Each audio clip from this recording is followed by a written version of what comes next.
Hi, this is Stephanie Hansen, and you're listening to the Makers of Minnesota podcast, where we are talking to cool people doing cool things all around the state of Minnesota. And there's a story today that I ran across that really touched my heart. And for those of you that have listened to the podcast, I think I've talked about my mom before. My mom was a breast cancer survivor for 5 years before she finally passed.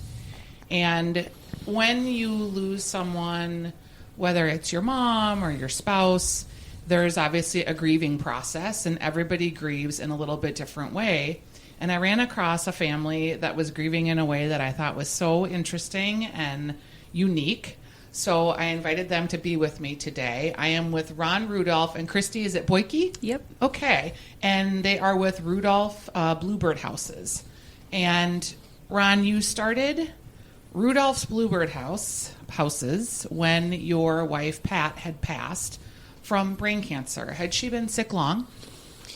Well, she had breast cancer in 2004. I thought maybe she did. Yeah, that was, and it's funny, that kind of, when I see a woman dying of brain cancer, it's usually one of two things. They're either a young woman that has like a glioblastoma or some kind of cancer, or they're a woman who may have had breast cancer that metastasized to the brain. So it occurred to me that maybe that was your story. Did she have some remission time? Yeah, she had breast cancer in 2004, and we had made it all the way to 2016. And we thought we were in the clear. Yeah, the 10-year mark is like, 5-year mark is like, we're in the clear. 10-year mark, it's like, it's so in your rear view window. Yeah, and we were in Duluth for the 4th of July in 2016. Walking along the shore, holding hands, looking at the ships, and he just got real dizzy. Started bumping into me, and we sat down, and she didn't understand what was going on, so we ended up going home, and the next day called the doctor and had an MRI, and that day we were back at the hospital planning a surgery because we had found a tumor at the base of her brain. Right. And from that time in July to the time that she died, how much more time did you have? What was the length of time before she passed? Well, she passed away in January of 2018. Okay. All right. So you had some time to deal with it, but boy, it's interesting how you can go through a cancer diagnosis and all of the things that happen with breast cancer. I'm a survivor 8 years myself. And then, you know, the world moves on and you move on and you really want to just like put it behind you. But there is always that threat of it coming back or it coming somewhere else. I personally am stage 3. So if I get breast cancer again, it would be stage 4 right away. So probably lung, probably brain, probably bone would be my situation. And when my mother had breast cancer too, and she was diagnosed, then went into remission, and then it recurred.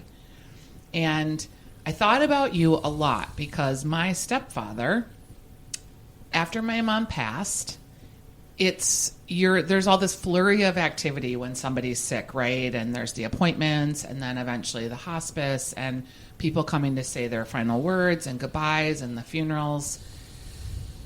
And then it's done. And your family goes back to their lives, and you, as the surviving spouse, are left in the house. And when I read your story, I really resonated with it because my stepdad, I felt like he rattled around in the house for about a year, just very aimless. He was always looking for things. He was walking a lot. He just felt, I think, kind of scattered in his brain, trying to reorder. How do you recreate a life after this life that you had with this other person? And the silence was so deafening for him. And he was so, it's like you're lonely, but no amount of people or things fill up that loneliness. It's like your personal grief journey that you have to work through. Does that make sense? Yeah, it makes total sense. And that's exactly what happened to me when my wife Pat was her name. Yep. When she was sick, of course, people were coming and going all the time, friends, neighbors, family, and up until and after the funeral, you know, the house was full of people, and then they started to leave, and that's when it really hit me. My son lives in Tampa. My son and his wife and granddaughter live in Tampa, and they were the last ones to leave. And that was a hard night. Yeah. I didn't know what to do. All these things I thought I had to figure out, but I just knew I had to do something. And so it was about 1 o'clock in the morning, and I got out of bed and I went outside. Now, this is January in Minnesota. And Sure. my shop, Not warm. My shop was a little cold, and I remember walking out into the shop, and I opened the door and turned the lights on, and I'm thinking, what am I doing? Because it follows you. You can't run away from it. And what am I going to do now that I'm here? And I saw a Bluebird house that I had made years ago. I kept it as a pattern. And I thought, I think I'll just start cutting out a few pieces. And so I did. I gathered up some material that I had, and I cut pieces. And the next few days, I cut some more. And before long, I had maybe a dozen Bluebird houses put together. And that's when I called my daughter, Kristy. I said, hey, you got to help me. I got to get rid of some of these Bluebird houses. But she said, Dad, it's January in Minnesota. Who's going to want a Bluebird house? Right. So she, made up a little story about what had happened and what I was trying to do and how I was trying to get through it, and put it on Facebook Marketplace. And Kristy, did you know when he called you and said, I've got these Bluebird houses, were you thinking he's lost his damn mind, or were you understanding based on who your dad is that could be part of his processing? Oh, absolutely. He was always working with his hands and out in the shop, and that's my childhood, was watching him build things and create stuff in the Right. shop. So I knew he would probably be doing something with it, but it was just kind of fitting that it was the Bluebird house, because my mom loved bluebirds, and just needing that one last connection to her, it was just a pretty fitting connection. Something so embarrassing to tell you, and I actually kind of know a little bit about birds and gardening, and I was looking and I thought bluebirds, and I was getting in my mind, I was thinking blue jays, which are beautiful birds but kind of nasty. And so I was thinking, oh, weird, their mom, they think of their mom when they see a blue jay. And then I saw on your site the legitimate Bluebird, that of course I've seen bluebirds, but you don't see them as often as you used to. So then I was like, oh yeah, this is not the blue jay. This is the pretty Bluebird, the aqua blue head, and really nice bird. But you don't see them as much as you used to. You're out kind of more in the countryside. Do you guys see them more out there? Yeah, we see them in the yard all the time. And I had Bluebird houses up at the time, because like I said, I'd made them before. But I wasn't trying to increase the Bluebird population. I was trying to make it through the night. Yeah. Yep. There was never an intention of starting a business at age 64. Yep. But it's kind of what happened. Here you are. So, Kristy, what was your background that you knew about Facebook Marketplace and I'm a mom. I've got 4 kids. I use it for everything. I buy and sell clothes and kids' toys and Isn't it all amazing? kinds of stuff. Yeah. Because my husband's obsessed with Craigslist, and that feels kind of like. Do you like Craigslist, Ron? Yeah. Okay. Yeah, my husband's on it every day. We bought a cabin off of Craigslist. We've bought boats. My husband fixes motorcycles, sells them, gets a different one, and he'll buy something. And he'll decide it wasn't really what he wanted. And then he's like, but I'll just resell it. It's no big deal. And what's funny is my brother-in-law also is my husband will say, oh, he'll send him a link to something he saw. My brother-in-law will be like, yeah, I already saw that. It's on Craigslist. So it made me laugh that you figured out oh, I'm going to put this on the Facebook Marketplace, because I feel like that's the mom's Craigslist. Because, yeah, I've sold a ton of stuff when we moved. So you put the story out on Facebook Marketplace. At this point, you had 15 to 30 of these Bluebird houses. And then what happened?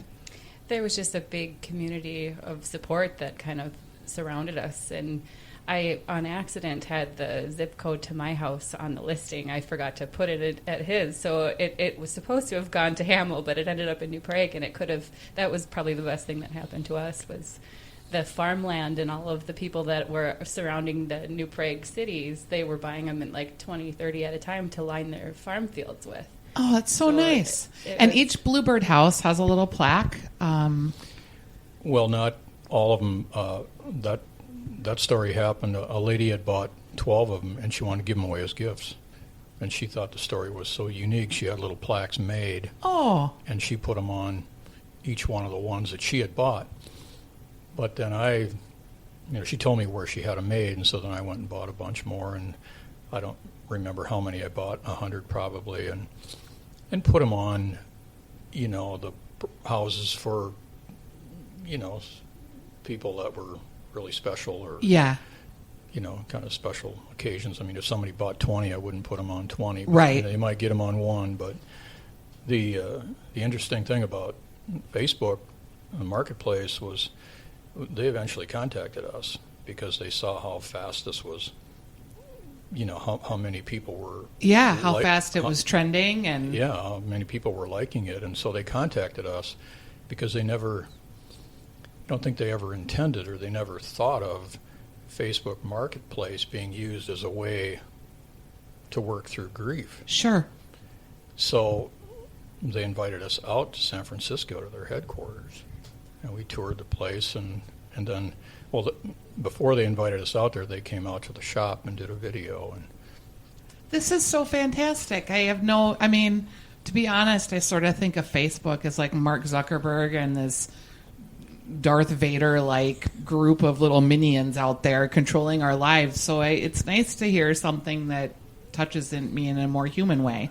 It was a really cool event. They had a media day in San Francisco, and they showed our video, and there's a lady sitting next to me, and she tapped me on the shoulder, and she said, "Are you Ron Rudolph?" And I said, "Yeah." And she said, "Well, nice to meet you. I'm Sheryl Sandberg." And honestly, I wasn't sure who Sheryl Sandberg was. Nice lady, but I never knew her. Right. And so they showed our video, and then a few questions and afterwards, and people were mingling around, and there was media from all over the country. And a couple ladies approached me and said they're from the Today Show, and they're going to get us out to New York. And I wondered about that because you were on the Today Show too. Yeah, so you're my only guest that's ever been on the Today Show. So you got or gone to Facebook headquarters actually. So then the producer from the Today Show called us too and came out and did their own video, and then People Magazine picked it up. Next thing I know, we're in New York, and then we did a podcast for People Magazine, and I mean it's crazy. How many of these birdhouses have you sold? About 3,000. Wow, and you've made them all by hand with your family and your friends? Well, family most. Kristy, her 4 children, 4 of my 8 grandkids. My other daughter, Nicole, her son Ethan helped me a little bit. So I've got grandkids, and then, of course, my dad. My dad's 91 years old.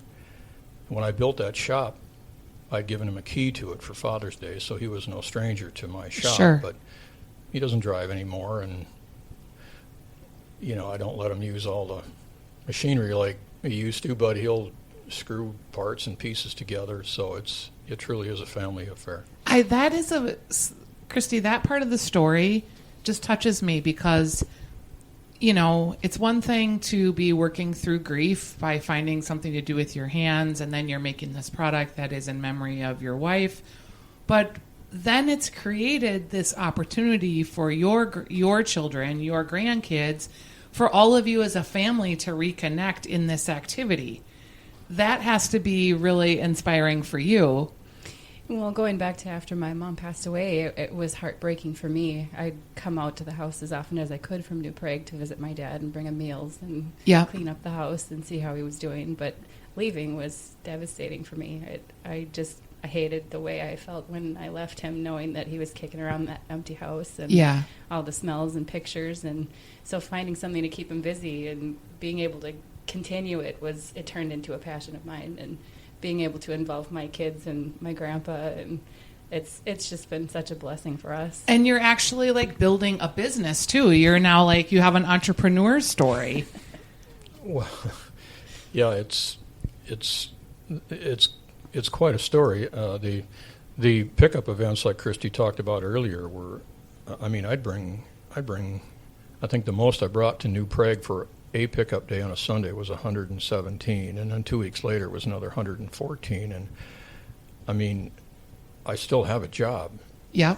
And so I'm trying to fit this in. And like I said, I never intended to start a business, but that's what we have. Yeah.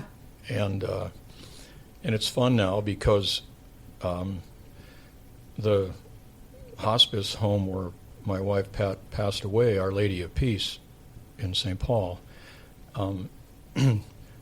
provided counseling, grief counseling, and there's another grief center that we're involved in. It's called Brighter Days Grief Center in Eden Prairie, Minnesota, and that's actually where these kit building workshops started.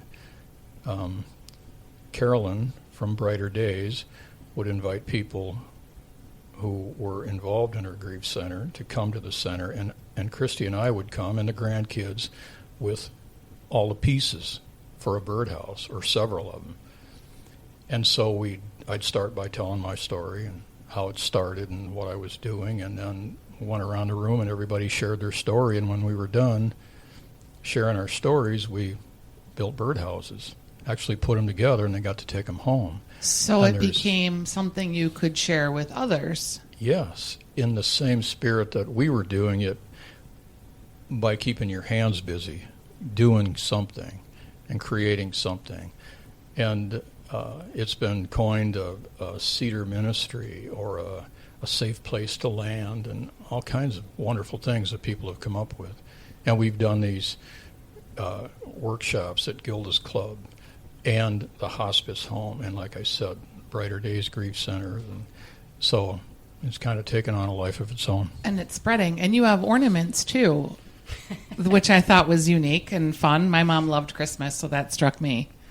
My son was playing with some of the leftover pieces that my dad had all over the shop from the birdhouses, and I held up a little section of one of the sides of the birdhouse, and I was like, oh my gosh, Dad, put a top on this. It's a cute little ornament. And those took off just as quickly as the birdhouses did, because it's the story behind it, and being able to paint and personalize something and put it up in memory, and just sharing the connections associated with something that was handmade out of a loss by a family that's experienced something that everybody can relate to. Absolutely. Everybody has a hobby, or everybody's good at something.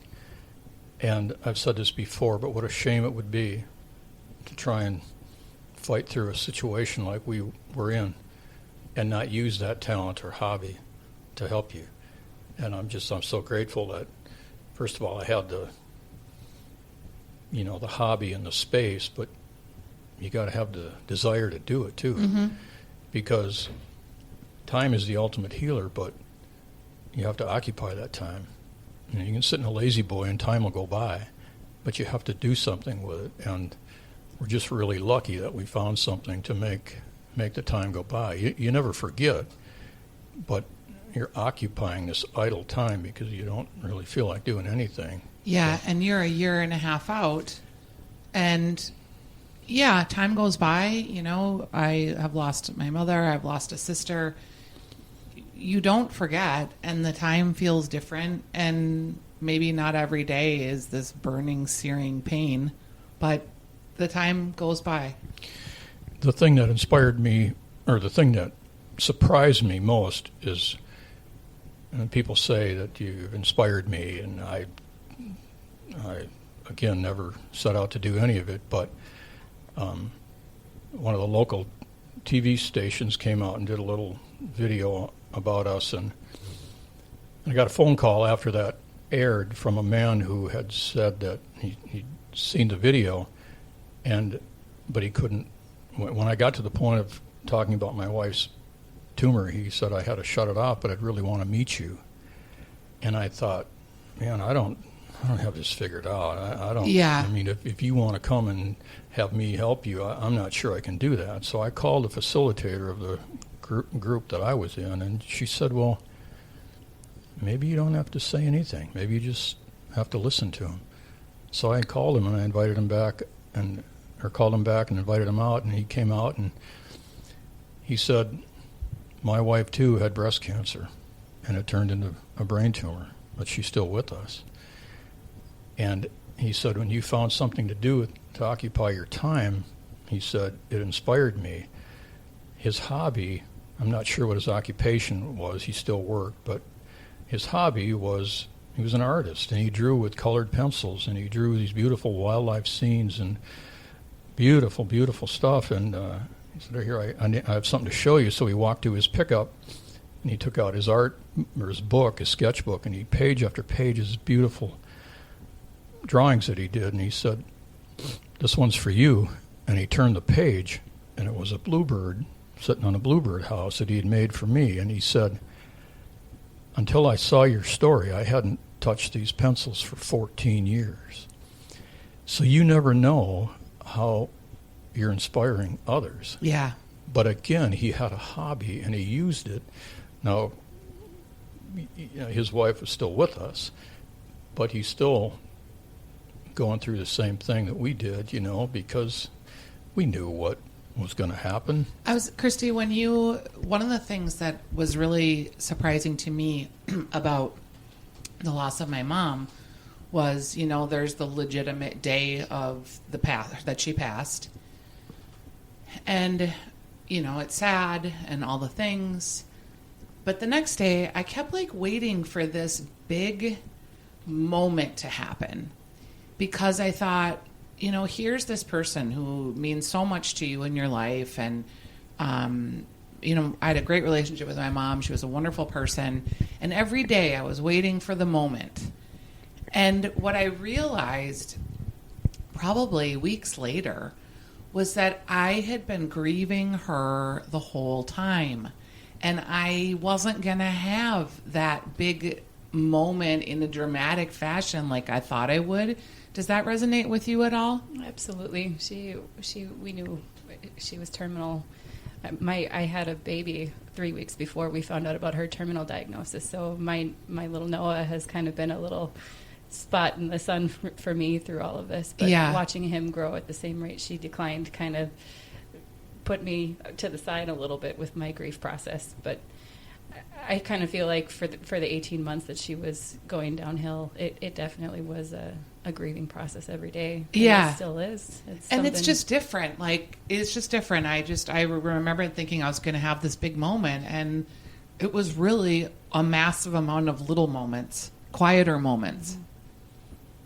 Yeah, I feel the same way. My grief process for me started when we're talking about the surgery, and after the surgery that we were only able to get such a small part of it, and so yeah, it was quite a process. As you move into this business now, because it is a business, is that something that you feel like you want to continue to grow and maintain? Because you started this business out of a grief journey. And are there some days where you feel like maybe I need to be done with this now?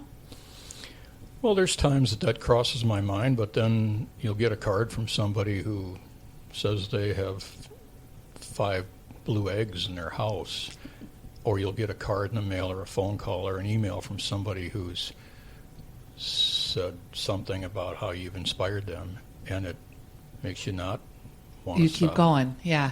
That's the favorite part for me too, is my dad doesn't have Facebook, so I get to be the behind the scenes kind of person with all of this, but all the messages and all of the comments and pictures that we receive from people that have been touched by this and have shared in our journey and feel like they're connected, it puts you together. You're kind of in a group of sorts with people that just understand the pain and the loss that comes with the experience that we've been through. And the not all of the proceeds, but some of the proceeds from, like you said, it is a business, and even though we sell them pretty reasonably, you're making money. And Our Lady of Peace, the hospice home where Pat died, was at no charge.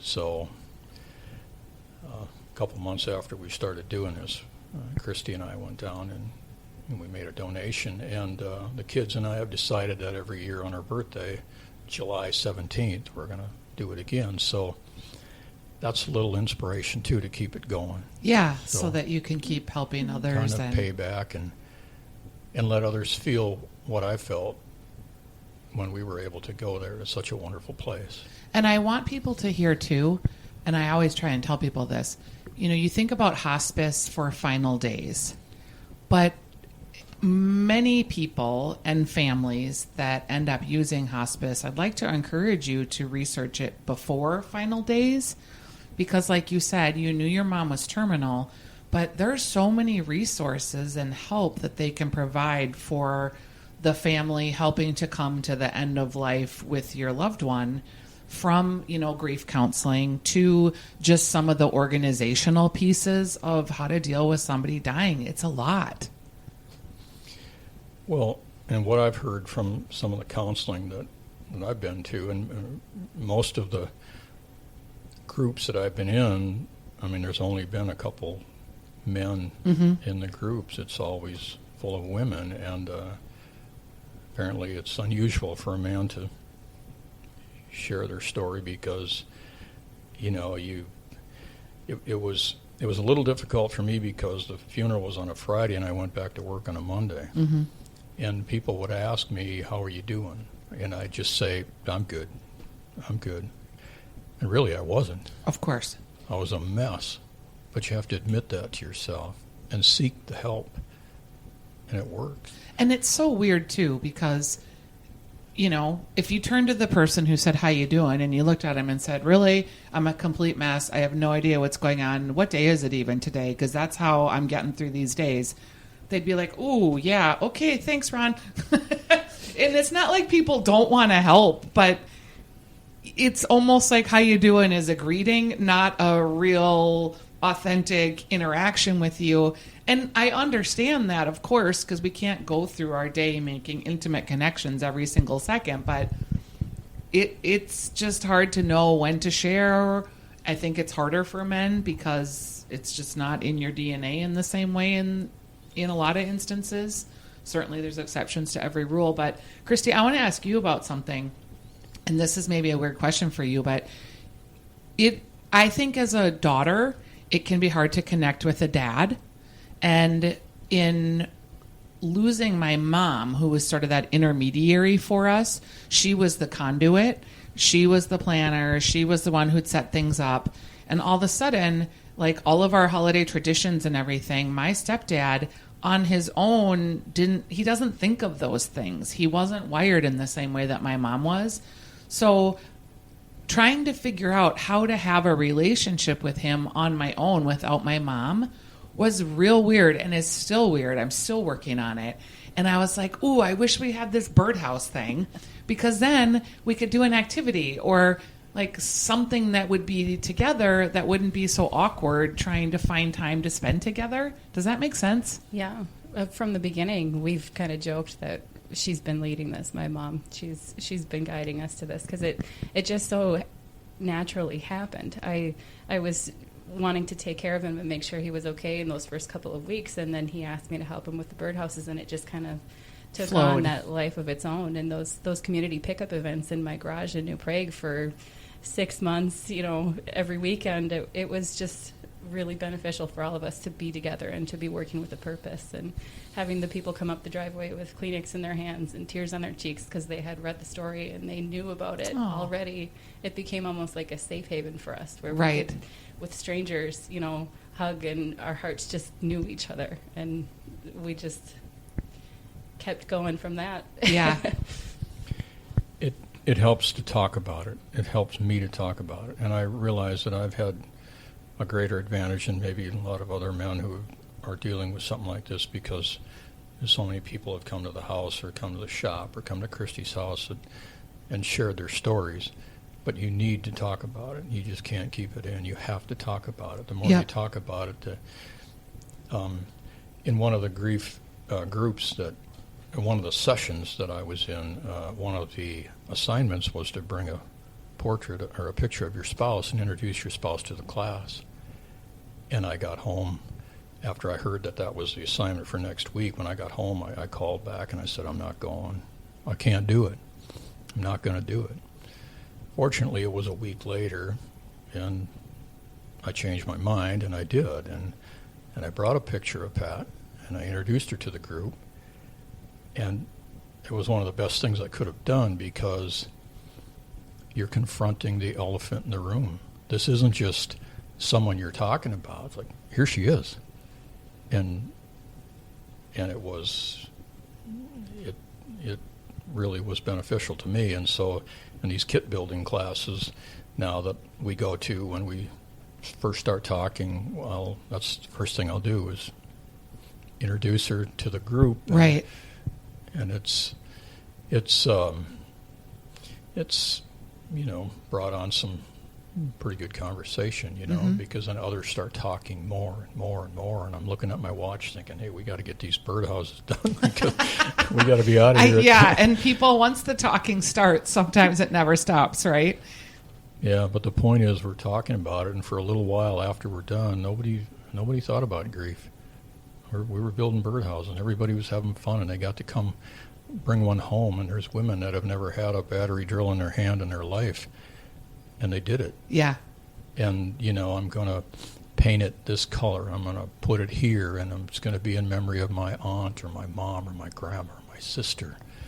So many women who we have lost to breast cancer and still are looking for a cure. There's been progress and gene therapies and gene targeting and different drug advancements, but I'm like, okay, two things really bug me. One is we can put someone on the moon, right? Which seems like, in my mind, like such an impossible thing. And yet we still haven't cured cancer. That bugs me. Also that we can put someone on the moon and we can't seem to predict the weather. It's like, how can we do something that seems so fantastical and then just weather? Like, I don't know. It seems odd to equate the two, but they're both two things that really stick in my brain. And I just... we've put so much money towards trying to cure cancer. We have so many smart people. There's so many doctors. And maybe now with the moonshot and trying to share more of that information, it'll be better. But I don't know. It's interesting to me. In terms of the Facebook, is that still primarily the way that you're marketing the business, Kristy? Yeah, we haven't done anything else. I've put up just random ads on the marketplace, and then we made our Facebook page after we went on the Today Show just to kind of put it all in one spot. Yep. And that's do you do Instagram too? Yeah. I started an Instagram page shortly after we were at the headquarters of Facebook, and people were asking us do you ship these things, and my reaction to that was, oh God, a fulfillment center in your shop. I don't want to buy boxes, and I just, and so our response was, no, we haven't figured out shipping yet. And then of course the response we'd get back was, well, you said that last month.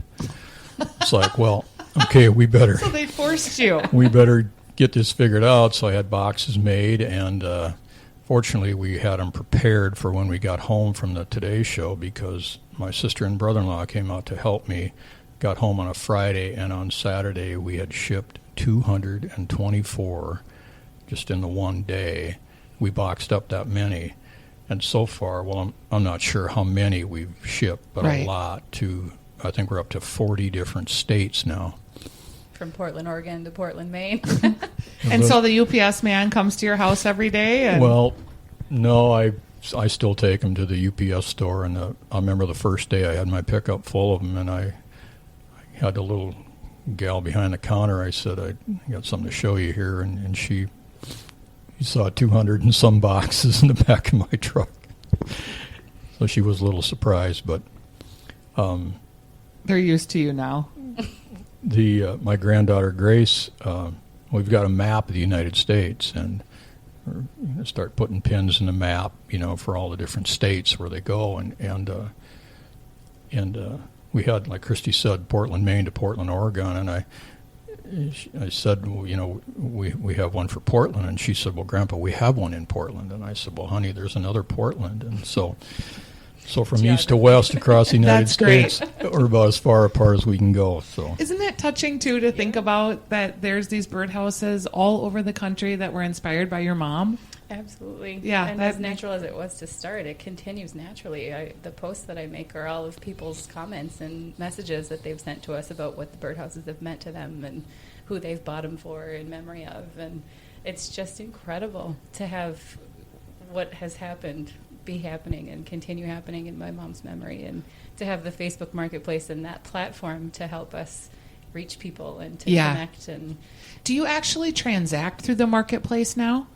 yeah, you can purchase right off the Marketplace ads. And that's fairly more recent, isn't it? Yeah, Mm-hmm. yeah. I think when they had us out to the headquarters, they were asking questions about what they could do to help us continue on with what we were doing, and it just kind of continues on like that. Yep, that's excellent. And have they been in contact with you still? Yeah, we've got a couple of people that we're pretty close with now. So you got fun. like the inside track. I love it. When we were in San Francisco walking through the Facebook headquarters, there's thousands of people that work there, and I was walking alongside Kristy, and I poked her and I said, I can pretty much guarantee I'm the only one here that doesn't have a Facebook account. But don't tell anybody. I think that's why people like him so much. Yeah. Yeah. He's so down to earth. And it's also like any entrepreneur, you know your lane, what your job is, what you're supposed to be doing. So you guys know your lanes. That's good. Yeah. When it continues keeping us together, we kind of get a kick out of the different branches this has taken on its own. It's kind of telling us what to do at this point, whether it's schools or workshops. And the workshops kind of happened at one of our pickup events. That we were in between customers. They'd come at like 20 people at a time, and then there'd be a little lull. And I remember specifically one of the first couple, my dad was like, wouldn't it be cool if we could connect and like do a birdhouse kit building workshop or something? And every time he drops those little hints, I'm on it. Yeah, like, okay, that's the next evolution of the business. There was a grief center in Ohio that messaged us, and they asked if we'd be interested in doing a kit building workshop in Ohio, and we were still kind of trying to figure out pickups in my garage at that point. So I was like, well, if we can do a workshop in Ohio, we should probably start in Minnesota, and that's how the connection to Brighter Days happened. Yeah. So, and maybe that is the next evolution. You have that for X amount of money, you go out, you do these all over the country, and they're being requested in Texas and Maine, and people message the Birdhouse page and, when are you going to be in Florida? Right. You're going to go on the road. I have a 1972 Dodge Van Explorer that my husband's rehabbing. If we're going to take it out to California for a month, maybe I'll sell it to you, Ron. Get on the road. Turn 65, get your health care taken care of, and then go on the road. Well, you never know where life takes you. Yeah, no, you don't. No. And you just got to be open, right? Yeah. It's important to find something to do. That would be my advice to anybody in my situation. And move. Yeah. And I mean move in a figurative, like, I think when you think about times where you've had depression or sickness, moving, physically just moving improves everything. Your inflammation, your physical well-being, your connection to nature, your connection to yourself. I think about that every day. I love taking a nap, but in my brain, think, get up, it's time. There's a time for rest and a time for moving. Yeah, that's for sure. All right, the birdhouses are $20. You can get them. Is that right? Yeah, correct. They're $20, and we still offer unassembled kits. I cut all the parts and pieces and shrink wrap them together in a little package. Those are $15, and then if you want a house that's mounted on a steel post, we had people say, "Yeah, I'd love one, but I got no place to put them." Right. I just have little trees in my yard. It's a new house, and so we started mounting them on steel posts. So now you can pound a stake in the ground and have them on a post, and those on a post are $25, and they're all available on Facebook. And you've got the ornaments. And then here's your next idea, too. So I'm a city dweller, which wouldn't really make sense for me to have a Bluebird house. I don't know. We've had people send us pictures of bluebirds with bluebird eggs and really? houses in Prior Lake and Minneapolis. Okay, well, maybe I will think about that. But it would be like as a way for me to facilitate the grief movement, and that I could buy them and you would then take them and give them or donate them to someone else. Yeah. So maybe that's something to think about. We've done that before too, and So many different ways this thing has touched so many different people. Have you used the charity button too, where you actually collect donations right on the site? Yeah, we did that right after the Today Show aired as more eyes on Our Lady of Peace's page. We did a fundraiser for their Excellent. page. So. Well, I appreciate you guys coming to be on the podcast. It's a maker story that is, you kind of backed into it, but there's no question that you guys are makers and entrepreneurs. I'm really touched by your story, touched by your mom. I miss my own mom, and it's fun to talk to you because, again, it's working through your own grief, right? And just seeing what other people are doing and how they're dealing with it. Thank you for being here today, and thanks for being married to Pat. How long were you guys married? Not quite 36 years. Okay, that's a long time. Couple weeks shy. Today is actually my 26th wedding anniversary. And I was talking to my 20-year-old daughter earlier, and she said, well, haven't you been together like 30 years? I said, yeah, but, we don't count the first time we met. And she said, well, you really should. You could get to 50 faster. I thought that was kind of funny. It's amazing how fast the time goes, isn't it? Yeah, it sure is. I look back, struggled, for a year and a half, and now it's been a year and a half since she's passed, so a long time. It'll be interesting to see what the next year and a half holds for you. Yeah. Thanks for being on the show, you guys. I really appreciate it. Well, thank you. Thank you.